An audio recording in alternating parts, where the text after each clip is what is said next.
Chapter 7. Firm belief and perfect reliance on Allah.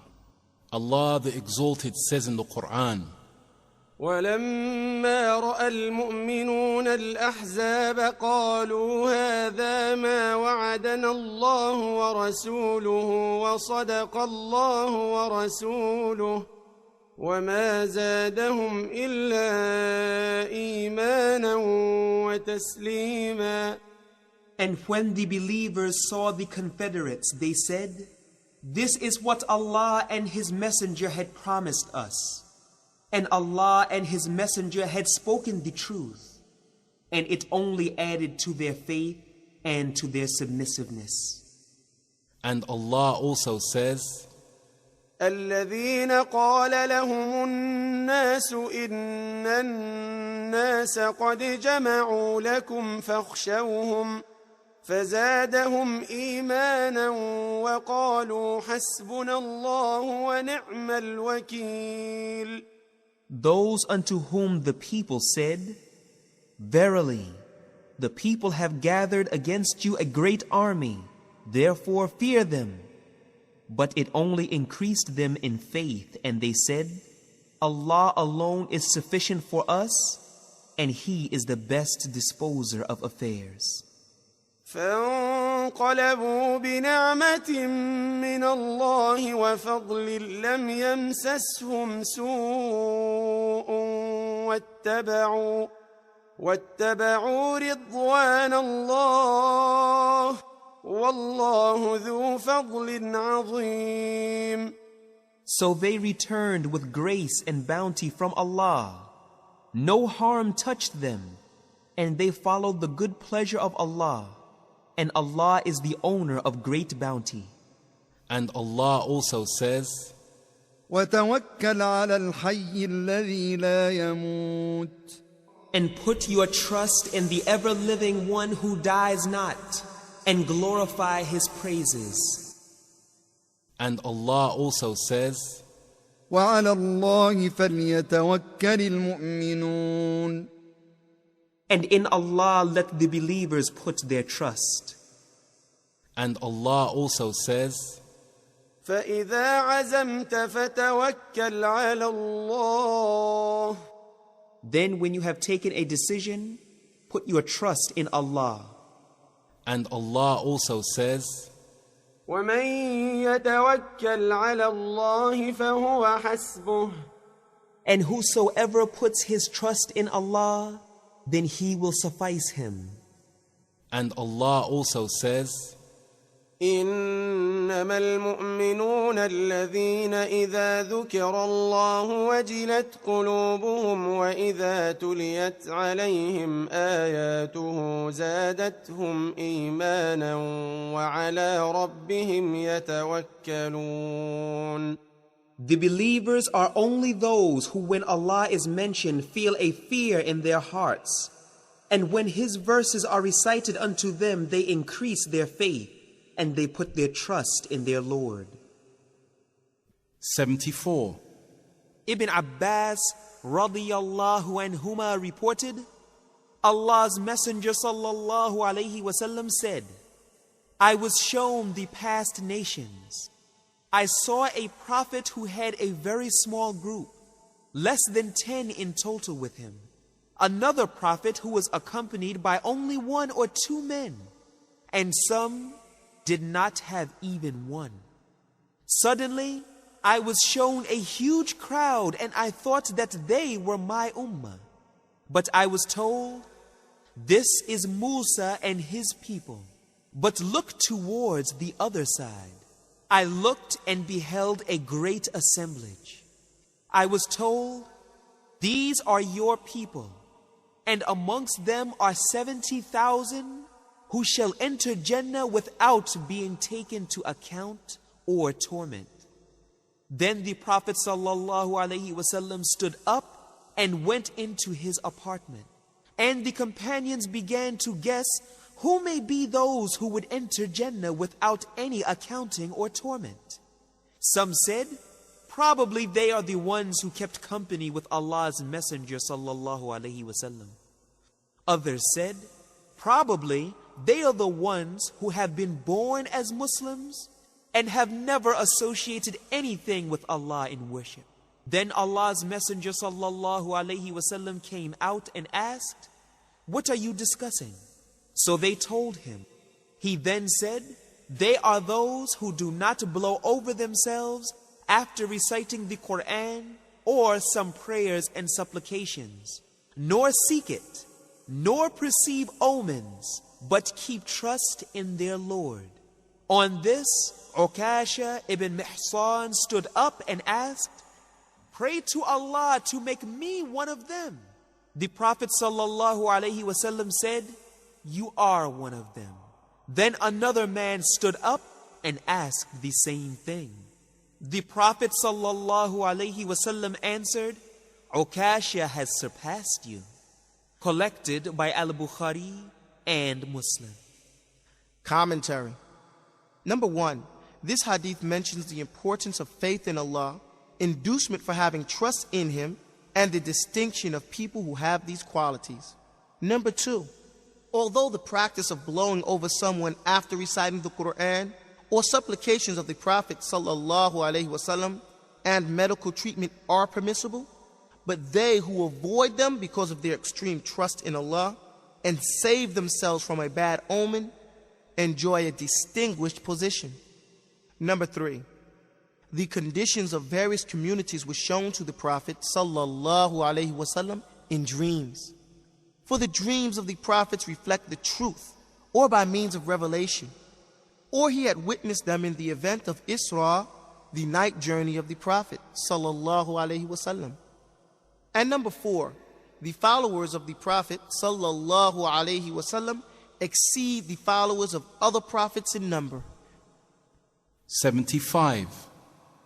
Ibn Abbas radiyallahu anhuma reported that the Messenger of Allah sallallahu alaihi wasallam used to supplicate, "O Allah, to you I have submitted, and in you do I believe, and in you I put my trust.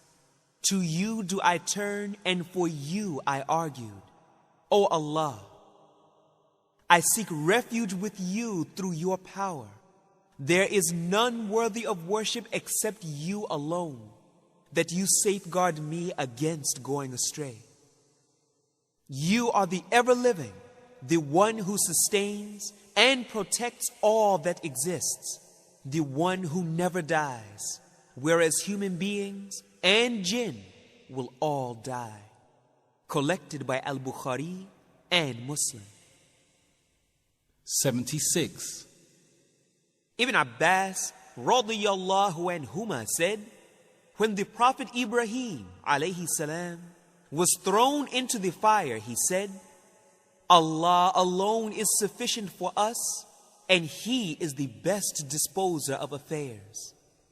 So did the Messenger of Allah sallallahu alaihi wasallam, Muhammad, when he was told a great army of the pagans had gathered against him, so fear them.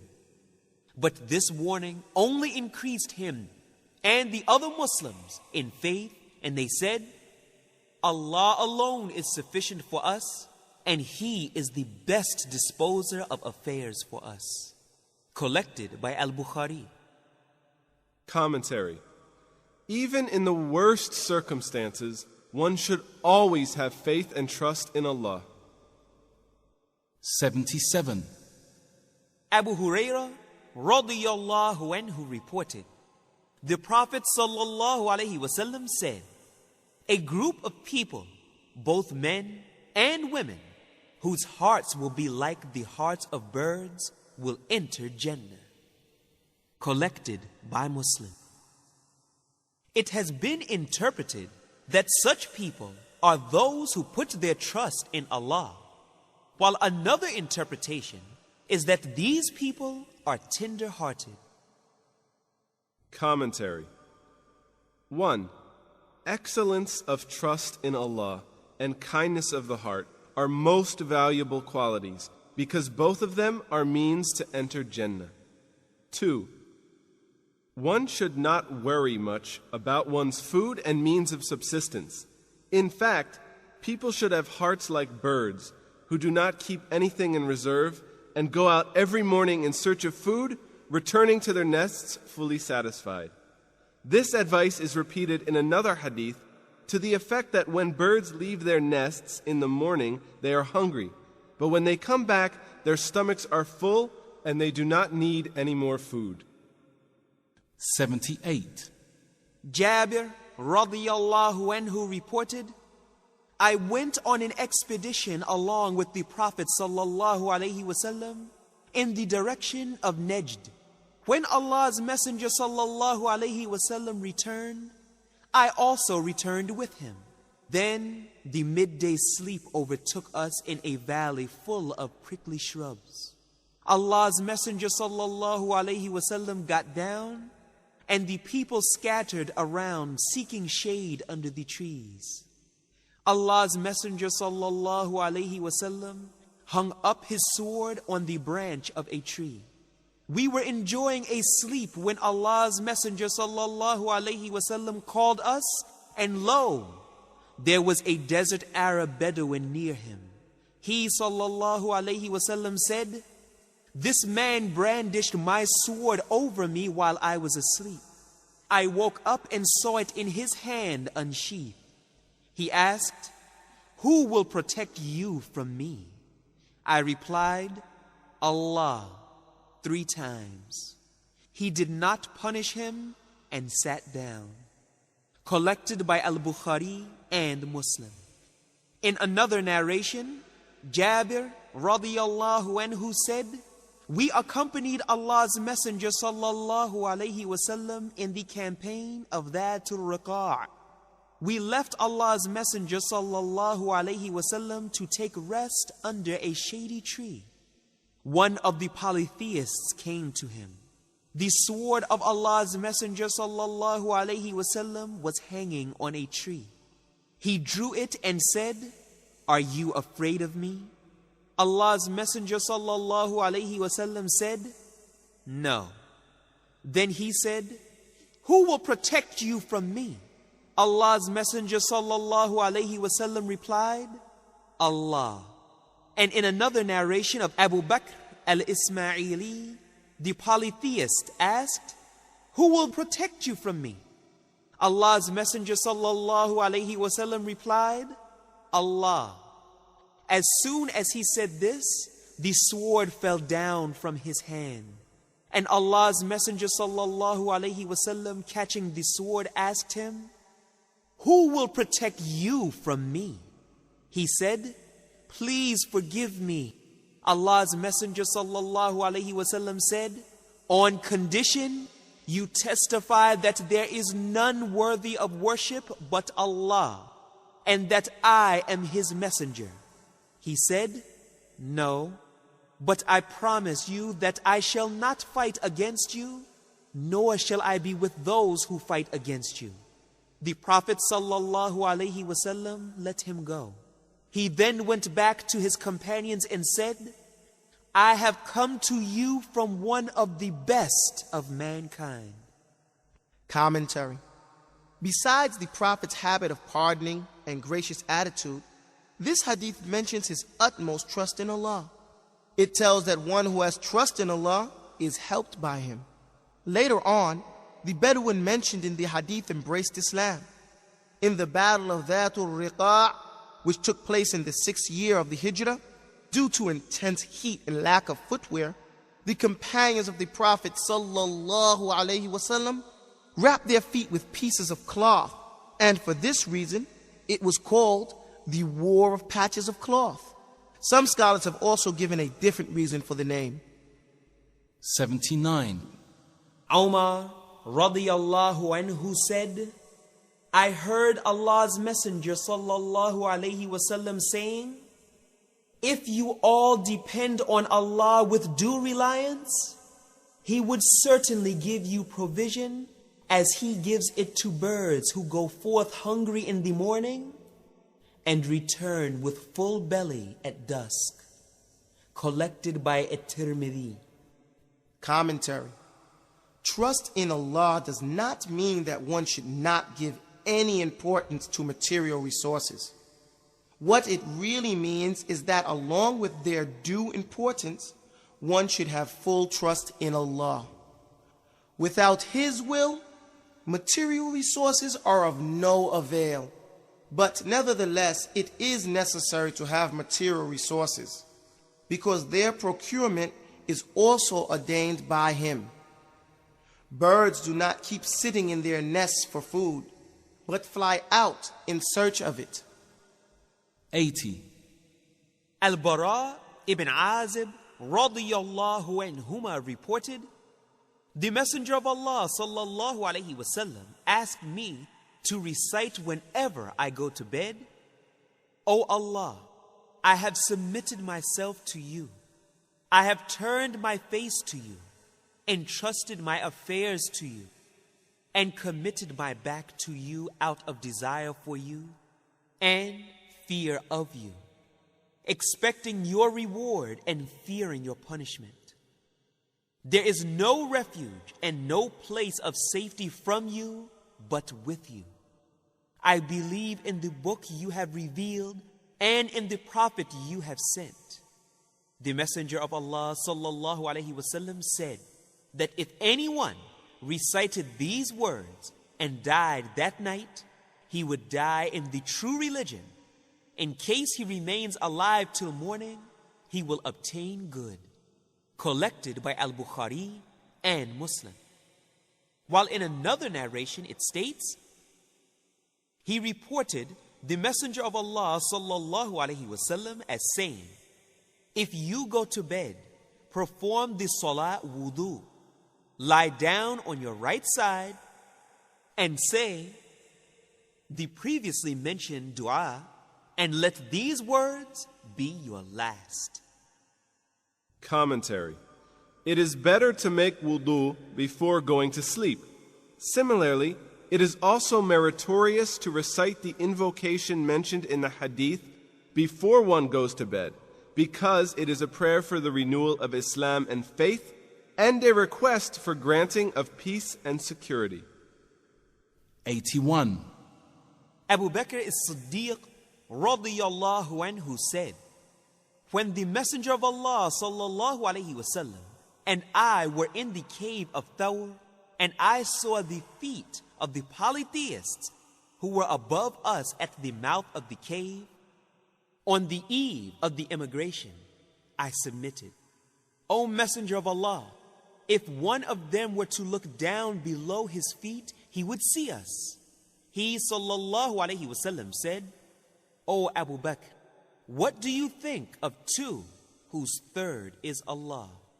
Collected by Al-Bukhari and Muslim. Commentary. This incident occurred when the Prophet sallallahu alaihi wasallam was emigrating from Mecca to Al-Madinah with Abu Bakr as-Siddiq radiyallahu anhu. The disbelievers had announced a huge reward for their arrest, so people were eagerly searching for them. In the course of their search, some of them reached the mouth of the cave of Thawr, where the Prophet sallallahu alaihi wasallam and Abu Bakr radiyallahu anhu were staying for refuge and rest. This hadith describes the valor, fearlessness, and unlimited confidence and trust of the Prophet sallallahu alaihi wasallam in Allah. It also indicates how Allah helps His favorites. 82. Salama radiyallahu anha reported, whenever the Prophet sallallahu alaihi wasallam stepped out of his house, he would say, I go forth with the name of Allah. I trust in Allah. O Allah, I seek refuge in you from leaving or being led astray, or against slipping or being caused to slip, or doing injustice or being done injustice, or doing wrong or having wrong done to me. Collected by Abu Dawood and At-Tirmidhi. 83. Anas radiyallahu anhu reported, the Messenger of Allah sallallahu alaihi wasallam said, whoever says upon leaving his house, I begin with the name of Allah, I trust in Allah, There is no altering of conditions but by the power of Allah. It will be said to him, you are guided, defended, and protected. The devil will go far away from him. Collected by Abu Dawood, At-Tirmidhi, and An-Nasa'i. While in a version collected by Abu Dawood, it states, one devil will say to the other, how can you deal with a man who has been guided, defended, and protected? Commentary. The prayer quoted in this hadith shows the importance of confidence and trust in Allah and the request for security against the mischief of Satan. 84. Anas radiyallahu anhu reported, there were two brothers in the days of the Prophet sallallahu alaihi wasallam. One of them used to attend the Prophet sallallahu alaihi wasallam's circle to acquire knowledge, and the other used to earn their living. Once, the latter complained to the Prophet sallallahu alaihi wasallam against the former for not earning his living. He sallallahu alaihi wasallam replied, perhaps you are being provided because of him. Collected by At-Tirmidhi. Commentary. This hadith evidently shows that it is permissible and desirable to devote oneself or make someone else to devote himself for religious knowledge. Such students of religious knowledge should not be considered a burden. Similarly, one should also not ignore those students and scholars who are devoted to such knowledge, because Allah makes their help a means of increasing the donor's sources of subsistence.